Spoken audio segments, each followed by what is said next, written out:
is, at this time, people were traveling from different parts of Nigeria to Europe, and precisely IT, you know. So for your information, it was not only IT that this was happening, okay? Say, oh, now only IT women, they go. No. Women were traveling to other countries too. But it was happening predominantly in IT, okay? For some reason, IT people, they are kind. They are very accommodating and welcoming. And they like darky women. They like black women. For the whole of Europe, now people from IT, they like black women pass. Okay? And also, why IT could be saying that they can be the hub? Okay. Another reason be say, before before migrant women started coming to IT, you know, for sex work, there was a high percentage of mother and son incest. It was very common in that country. Okay? So the flooding of women redeemed and saved the situation where mama and his son, they do the do. So these women saved the situation. And so that is why it became a concentrated hub for these practices. And even at some point, when the country was fed up of all these charades and what was going on, they wanted to deport everybody back to where they were coming from. The same citizens of IT, they came out in their numbers to protest on behalf of these women, to let them stay. Don't forget, IT is the place where they get the headquarters, the Vatican, the Catholic Church, right? So they showed kindness. It was a place that was more accommodating for foreigners. Okay? So fellows, along the years, as the younger folks started coming, the payback money increased. It increased from, they said like 45,000 US dollars, and much later to 75,000 US dollars. And at this time, Eastern Europe countries' visas were sorted as an entry port, because that direct from Nigeria to IT, direct Nigeria to London, all those things, the ticket, the visa icon they had, you know, and then road and trekking through Morocco's was now born. Okay, everybody, including men, started embarking on the journey, and much later, Libya came into play, and so on and so forth. My lovelies, the journey with our children, African youths, whether male or female, through these places to Europe, all in the name of better life, is hideous and can only be described as Operation Die, or you are very lucky to cross. But anyways, we do not need graphics, graphic description for what the journey entails through Morocco or through Libya, or what these women trafficked through that journey went through for respect to their privacy, to their mental health, and human dignity.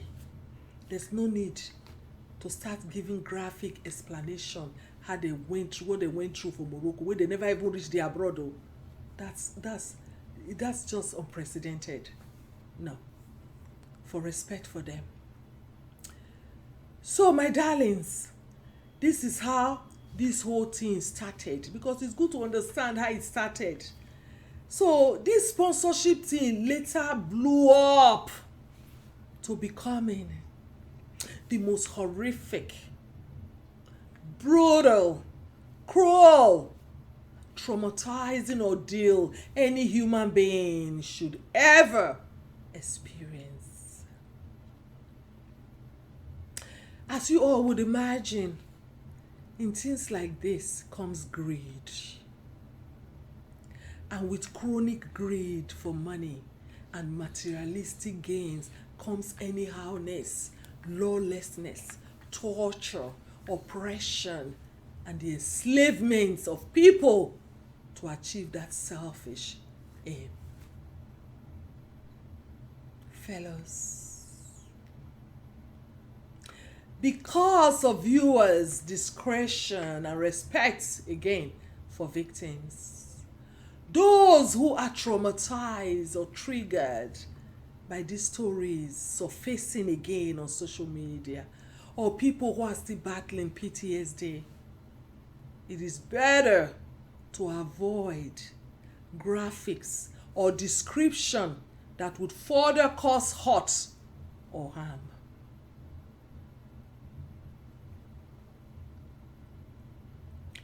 I will not depict in totality what I witness happening to these women or what some of them shared with me.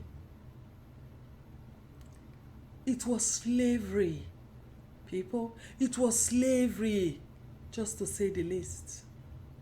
Torture, dehumanization at its highest.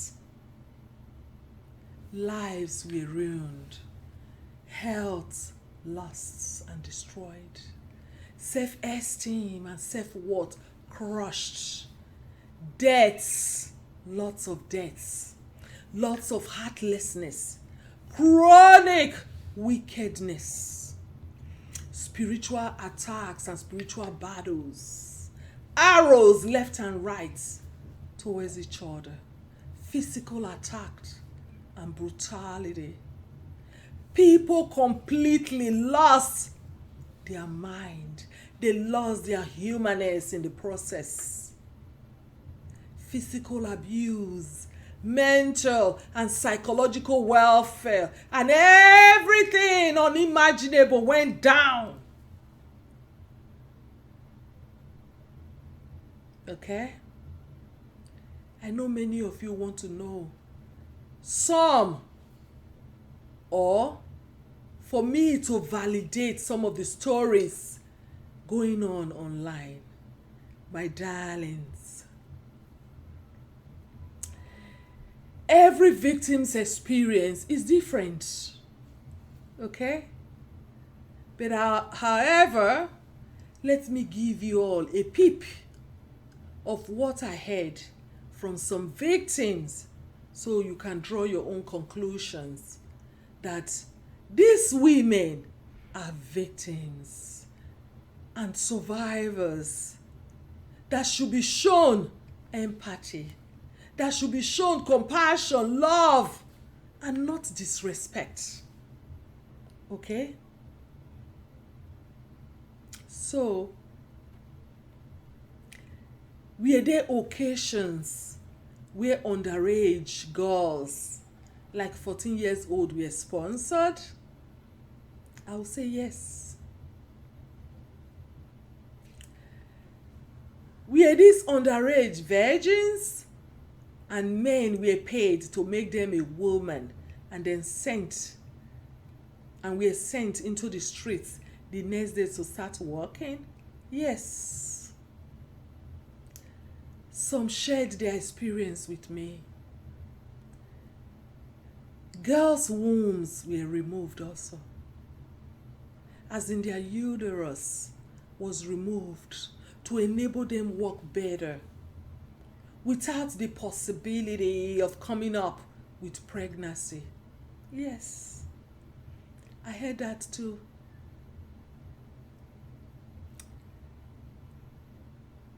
Were babies taken from some of these young mothers and sold out to strangers to complete madam's money?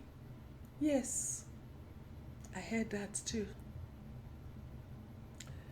Okay, $45,000 to $45,000 to $75,000 was the price to pay along the years.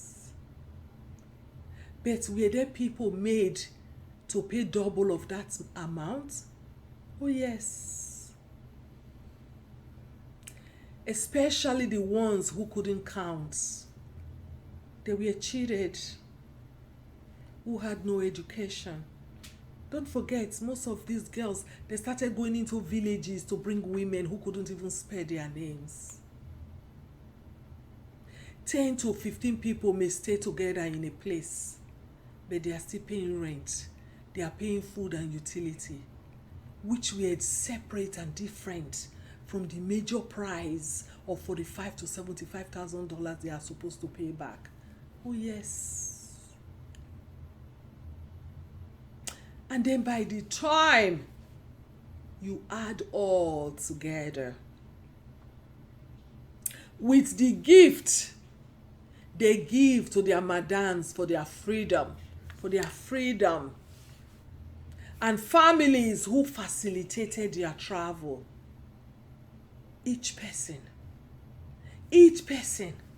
may have paid almost 150 to 200,000 US dollars with their body. Yes.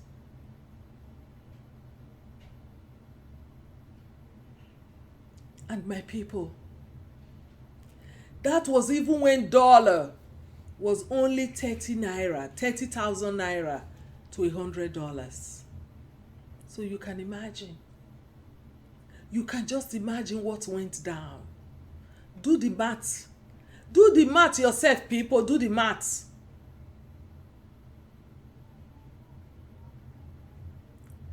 You may want to ask, did these women have breaks to rest as human beings at all? Hardly.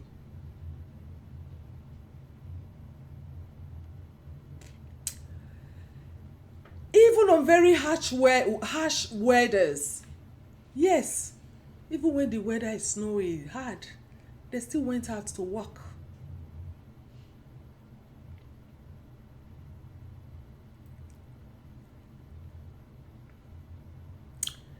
Is it true that they use cotton wool to block during periods and still go to work? Yes. Women who shared with me told me that they experienced that firsthand. Is it true that there was a quota of customers you need to meet every day, and then just having 10 men a day was considered slow or bad day job? Yes. But that also depended on capacity and who your madam was, I was told.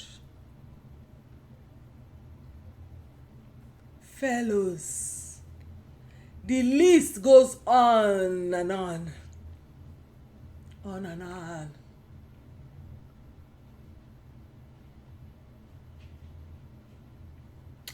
However, not all madams were the same. Some were also kind and human. Some supported their girls. And that is why you see some women today, they still love who brought them and respect who sponsored them till today. So that's why I said every person's experience is different. Every victim's experience is different. They still see their madam as their destiny helper. So my lovelies, over the course of nearly 2 decades living in Europe, I have witnessed a great deal and received first-hand accounts from hundreds of women and girls who were trafficked. Oh yes. In my role as a volunteer with a welcome agency supporting refugees and newcomers in Spain, many of these women trusted me. Perhaps because then I was a married woman, educated woman from Nigeria. I put myself as a sister. I was a mother. So they choose to share their lived experiences with me. Over time, I went to establish an organization dedicated to supporting trafficked sub-Saharan African women, providing them with care, guidance, and pathways towards rebuilding their lives. And then even earlier in the 1990s, I owned a boutique which allowed me to travel across different parts of Europe, supply shoes and bags, accessories to women, especially when they have parties. Everybody wants to wear to match, meeting, dance, club, lunch. I supplied those things. So through these experiences, I encountered the realities of what many of our sisters were facing.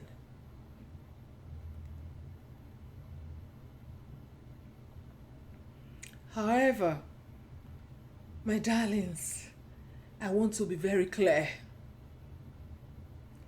What I share is not a detailed or exhaustive account of those experiences.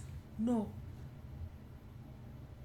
Out of respect for the dignity, privacy, and humanity of those who live through these realities, I choose not to present graphic or deeply personal narratives. Some stories are meant to be handled with care, not exposure. No.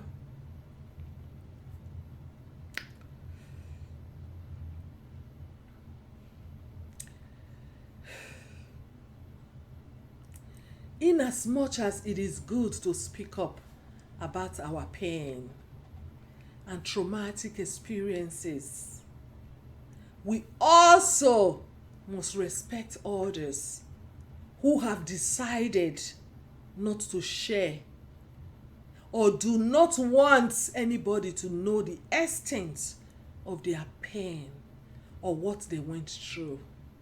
Okay? I know sometimes knowing that someone suffered,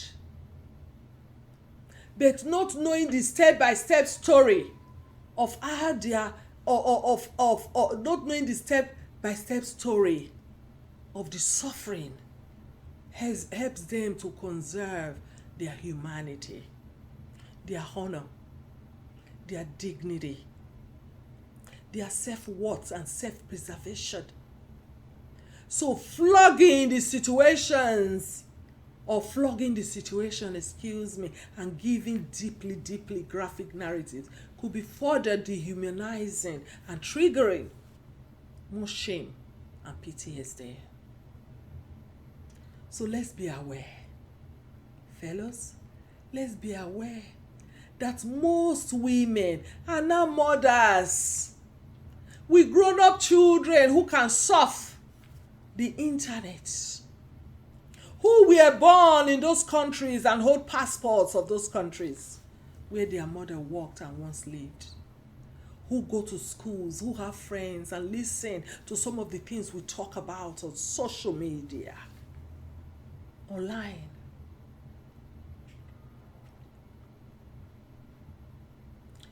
And can start serious questioning of their parents.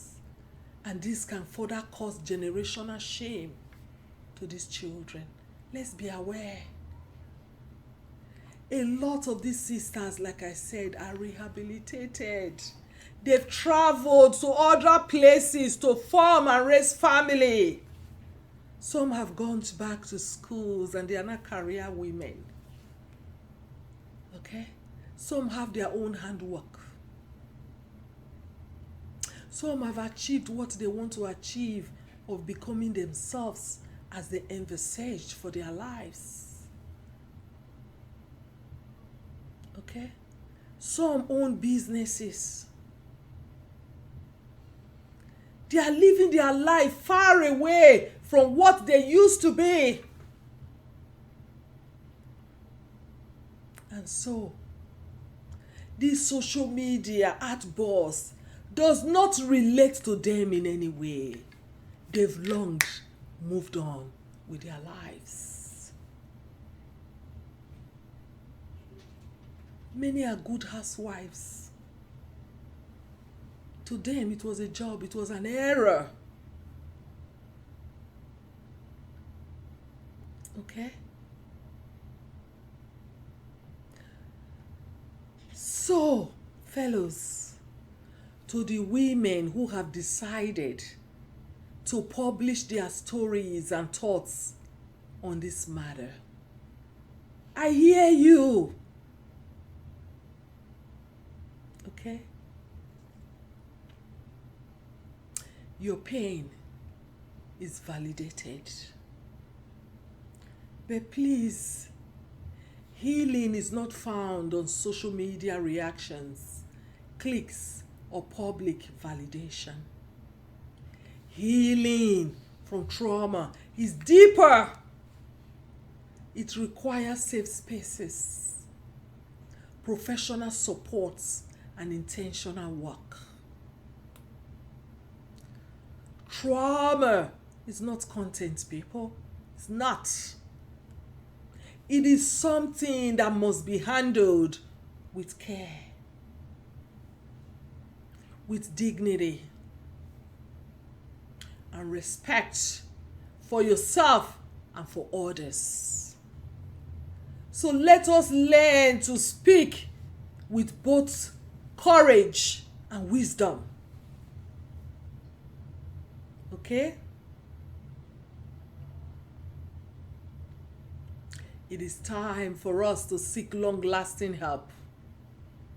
And healing will not happen on social media saga or clicks or likes.